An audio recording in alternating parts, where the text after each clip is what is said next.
નમસ્કાર, આપ જોઈ રહ્યા છો નેશન પ્લસ ન્યૂઝ. હું છું આપની સાથે હિરલ પંડ્યા. આગામી બકરી ઈદના પવિત્ર તહેવારને ધ્યાનમાં રાખીને ડભોઈ નગરમાં કાયદો વ્યવસ્થા અને સલામતી જળવાઈ રહે તે હેતુથી પોલીસ વિભાગ દ્વારા એક મહત્વપૂર્ણ પહેલ કરવામાં આવી છે.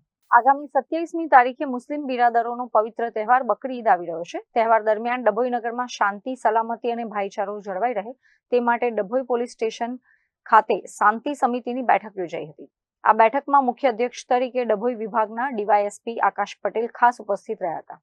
બેઠક દરમિયાન ડભોઈ નગરના મુસ્લિમ અગ્રણી યાકુબ ઘાંચી, નગરપાલિકાના ઉપપ્રમુખ નૂર મોહમ્મદ મહુડાવાલા, શહેર કોંગ્રેસ પ્રમુખ સતીશ રાવલ, વકીલ અશ્વિન પટેલ સહિત સમાજના અનેક નામી અનામી આગેવાનો હાજર રહ્યા હતા. બેઠક દરમિયાન પીઆઈ કેટી પટેલ દ્વારા તહેવારના સુચારુ આયોજન અને સુરક્ષા વ્યવસ્થાના ભાગરૂપે કાયદાકીય મર્યાદાઓ અને તંત્રના નિયમો અંગે વિસ્તૃત માહિતી આપવામાં આવી હતી.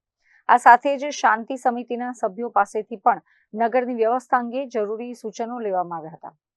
આગામી તહેવાર ભારે હર્ષોલ્લાસ અને શાંતિપૂર્ણ રીતે સંપન્ન થઈ શકે તે માટે પોલીસ વિભાગ દ્વારા નાગરિકોને અફવાઓથી દૂર રહેવા અને કોઈ પણ શંકાસ્પદ પ્રવૃત્તિ જણાય તો તુરંત પોલીસનો સંપર્ક કરવા અપીલ કરવામાં આવી છે. મીત માછી, નેશન પ્લસ ન્યૂઝ, ડભોઈ. સમાચારોના સતત અપડેટ મેળવવા માટે અમારી નેશન પ્લસ ન્યૂઝની યુટ્યુબ ચેનલને સબસ્ક્રાઇબ કરો, બેલ આઇકન દબાવો અને જોડાયેલા રહો ફેસબુક, ઇન્સ્ટાગ્રામ અને ટ્વિટર પર.